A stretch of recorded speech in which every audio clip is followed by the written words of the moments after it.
guys and gals, and welcome to another video from the team here at BlenderTek.com. This is another call from help for Leland. If you enjoyed or learned something from the video, consider liking it and subscribe for more Blender, Unity, 3D coding, and all sorts of other CG related videos.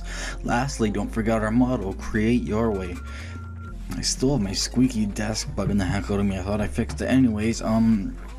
I've been helping Leland learn Blender over the past month or so, and she seems to be having issues with saving animations.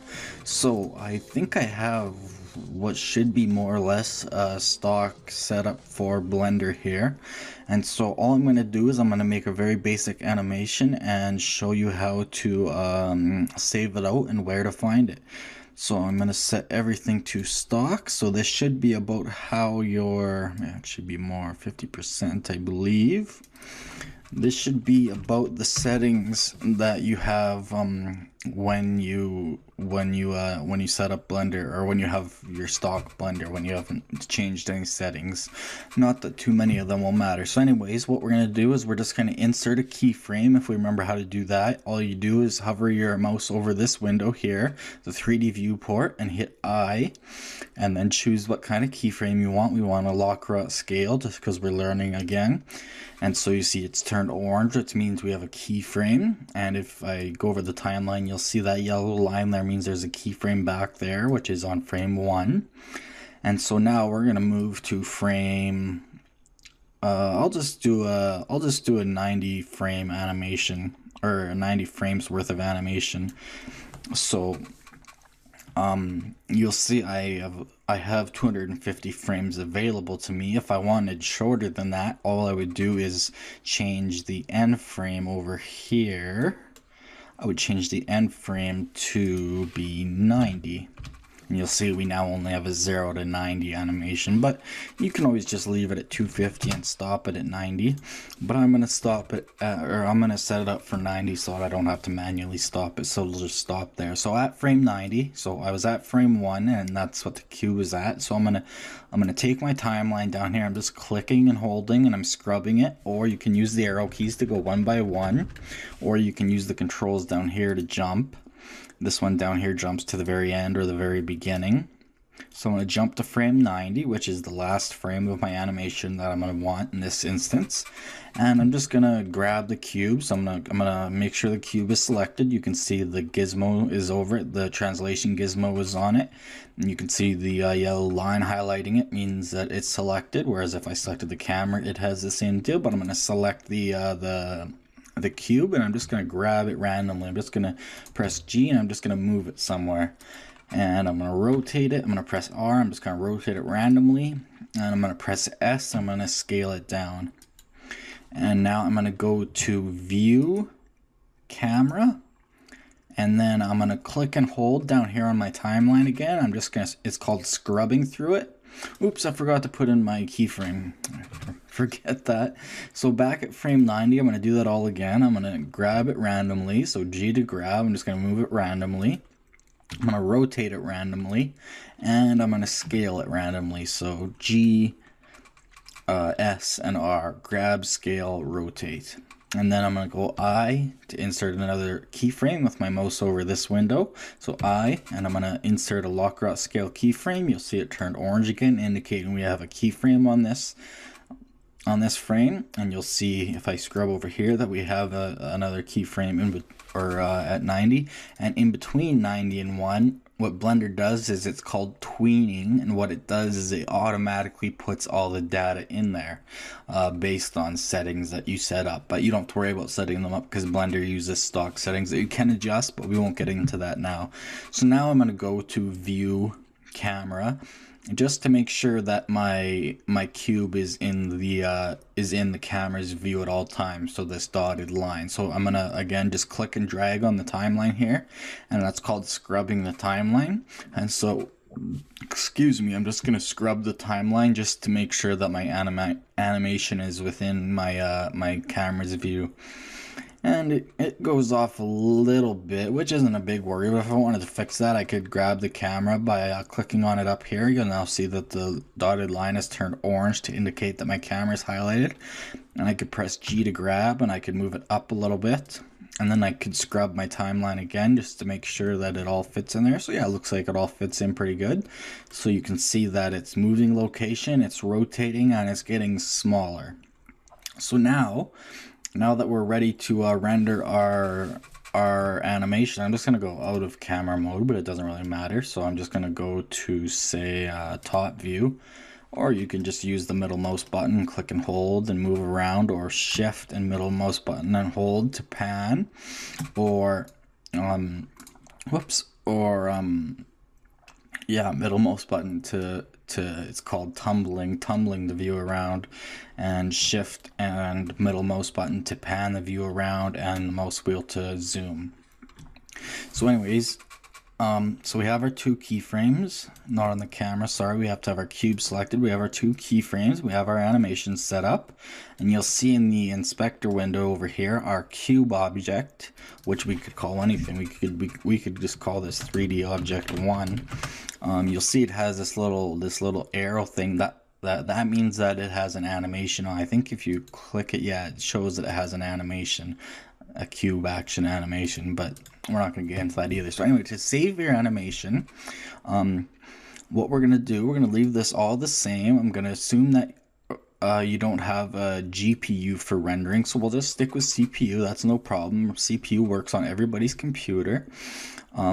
Under render presets, we can leave that all the same. Again, your end frame can be whatever frame you want. You can set it to whatever, like 240 or whatever, but it's going to do nothing past there, or past 90 frames, because you'll see once we get to 90 frames, it's just going to stick there, and our animation will just, it'll still be a video, but it'll just be of the cube sitting there. So that's why I'm going to set the end frame to 90. Plus it'll render faster, because it obviously has less frames to render, because when you're rendering an animation, all it is a series of images. Basically, when you make an animation, it renders out, if I go back to camera view camera, basically whatever you see in the dotted line here, that's frame 1, you know, this is frame 2, frame 3, frame 4, frame 5, frame 6, frame 7, and so on and so forth, and all those images are combined together to make a movie file automatically. So anyways, going back out of camera view, back to our render settings, the very first tab in the properties panel, we can leave the size the same and at 50%. The smaller the size, the faster it'll render, and since this is such a basic render, you could even make it smaller. You could do something like, we'll just leave it the same. It might take a little while, but that makes things easier. The frame rate, don't worry about it for now. Again, we'll just leave everything the same to make it easy. Your stamp should be unchecked. I have mine checked just because I have a personalized stamped, but if you wanted to, you could put like your own name in here under note and check note off, and then it would have your name up at the very top corner of your animation or of your renders. But let me just minimize all these custom ones that I have. So the ones that we're worried about here, I'm gonna click the arrow under dimensions, because we don't have to worry about that anymore. So we've got our start frame is 1 and our end frame is 90, so that's our animation from 1 to 90 frames. So we're gonna minimize that, and we're gonna maximize output. Now if it's set up to /TMP, that's just fine. Leave it just as it is. And then maybe uncheck overwrite, just in case you've got an old animation in there that you weren't aware of, so that it doesn't overwrite it by accident. But it's not a big deal to worry about, just a little safety measure. And then where it says PNG, so normally you'd just be rendering an image in the PNG format. We want a movie, so we're going to click this, and we're going to change it to MPEG, which is just, it's a type of video. There's XVID is a type of video, MPEG is a type of video, H.264 is a type of video, AVI is the type of video. These ones are all video, you can see movie, and these ones are all images over here. So my preference and what most people use is MPEG. It's one of the standards.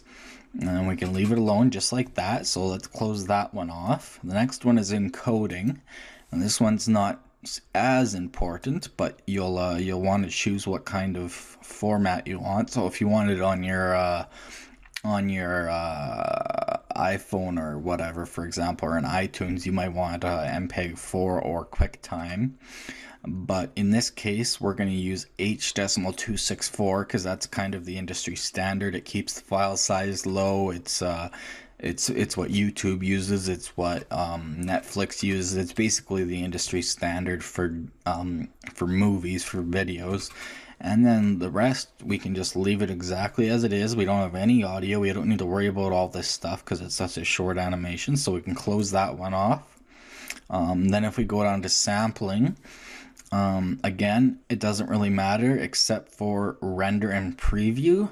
Since we're just rendering a cube, set it the same to mine, 10 for render, and preview 2, whatever, doesn't matter. That'll just make it render faster, but there'll be noise, like there'll be static in it. You'll see what if I render this quickly, you'll see what I mean.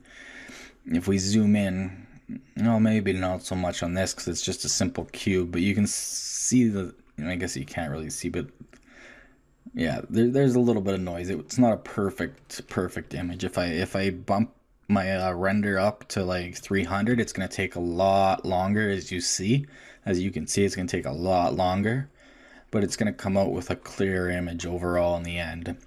And once you get into more complicated scenes, this is where samples gets important. But since we're just doing the cube for now, just set that to 10.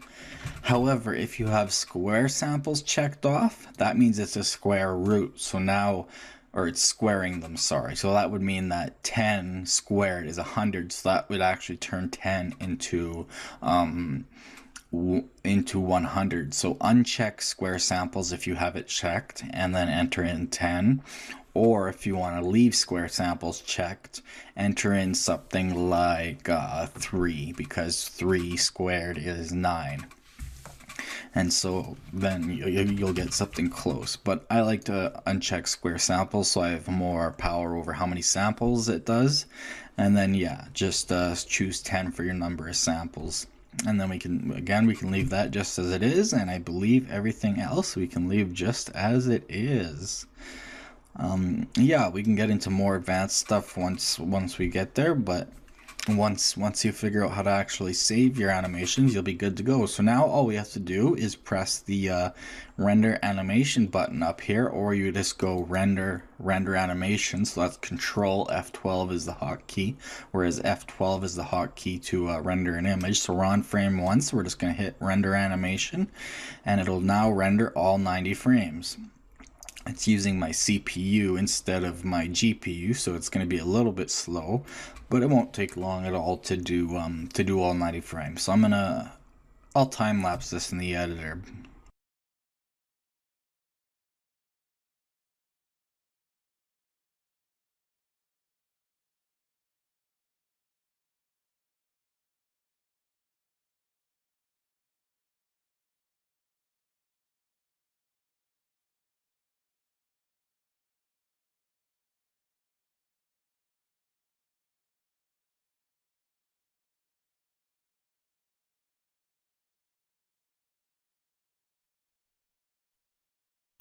Alright, so it's just about to finish, and since we had hit render animation and not just render, that means that we're getting a full video instead of just an image. If we had just hit render, it would have just rendered out frame 1, but you can see it's now finished.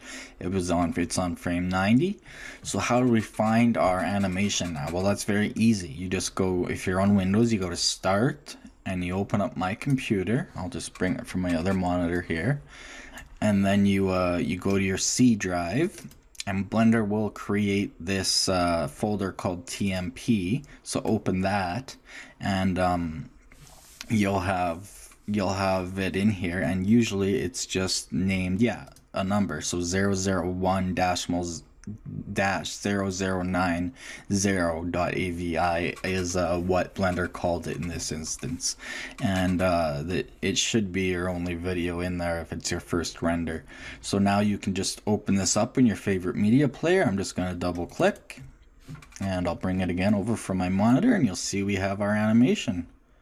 So we can watch it all day long. So that's our cube moving and rotating and scaling. So that is our simple render. And yeah, that's where you find it, is in TMP.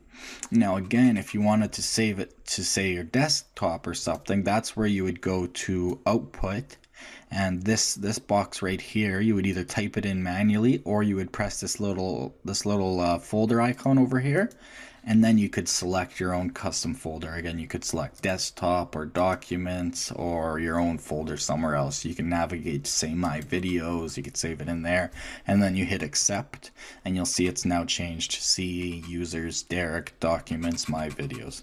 So hopefully that solves your issues, Leland. If not, let me know and tell me your issues, and we'll get everything figured out. Everything will click into place eventually, I promise. Things will get easier and easier and easier the more you practice, and eventually you can you'll be creating fun little character animations and stuff. So anyways, thanks for watching from the team here at BlenderTek.com. If you enjoyed this video and learned something, please like it, and don't forget to subscribe for more videos. Don't forget though that this is a call for help request. This isn't an actual tutorial. That someone requested for me to help them out, so I made a video for them. So don't thumbs down it just for that reason. Anyways, we're on Twitter at twitter.com/blender_tech, and Facebook at facebook.com/BlenderTek page, all one word. If you dislike this video for some reason, don't just hit the thumbs down button and leave. Instead, please leave us a comment as to what you didn't like, or if it's private, email us at info@blendertek.com so that we can continually improve our videos based on your community input. We also take requests for tutorials or call for helps just like this one. So see you next time, and remember, create your way.